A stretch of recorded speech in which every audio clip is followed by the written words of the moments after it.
नमः शिवाय। शिव पुराण की रुद्र संहिता द्वितीय सती खंड। नारद जी के प्रश्न और ब्रह्मा जी के द्वारा उनका उत्तर। सदाशिव से त्रिदेवों की उत्पत्ति तथा ब्रह्मा जी से देवता आदि की सृष्टि के पश्चात एक नारी और एक पुरुष का प्राकट।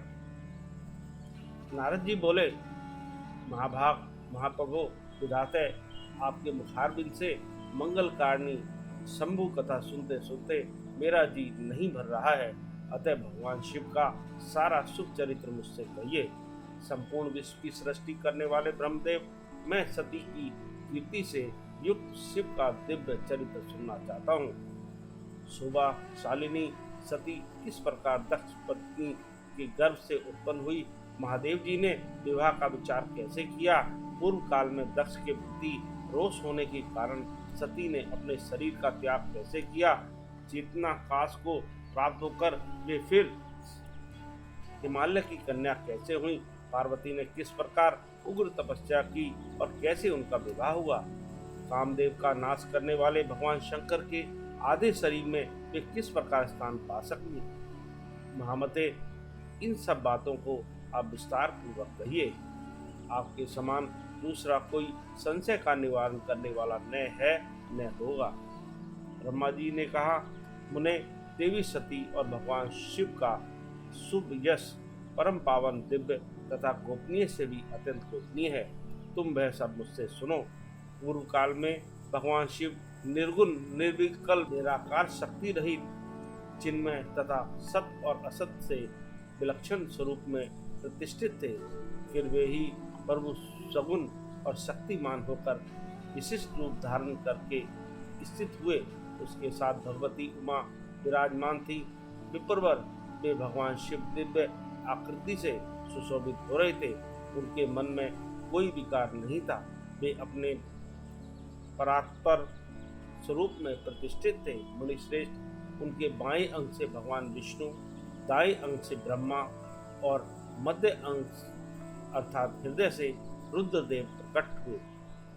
मैं ब्रह्मा सृष्टि करता हुआ, भगवान विष्णु जगत का पालन करने वाले और स्वयं रुद्र ने संहार का कार्य संभाला। इस प्रकार भगवान सदाशिव स्वयं ही तीन रूप धारण करके स्थित हुए। उन्हीं की आराधना करके मुझ लोक पिता में ब्रह्मा ने देवता, असुर और मनुष्य आदि संपूर्ण जीवों की सृष्टि की। दक्ष आदि प्रजापतियों और देव शिरोमणियों की सृष्टि करके मैं बहुत प्रसन्न हुआ तथा अपने को सबसे अधिक ऊंचा मानने लगा। मुने, जब मरीचि, अत्रि, पुलह, पुलस्त्य, अंगिरा, क्रतु, वशिष्ठ, नारद, दक्ष और भृगु इन महान प्रभावशाली मानस पुत्रों को मैंने उत्पन्न किया, तब मेरे हृदय से अत्यंत मनोहर रूप वाली एक सुंदरी नारी उत्पन्न हुई, जिसका नाम संध्या था। वह दिन में क्षीण हो जाती, परंतु सायंकाल में उसका रूप सौंदर्य खिल उठता था। वह मूर्तिमयी संध्या ही थी और निरंतर किसी मंत्र का जप करती रहती थी। सुंदर भौं वाली वह नारी सौंदर्य की चरम सीमा को पहुंची हुई थी और मुनियों के भी मन को मोह लेती थी।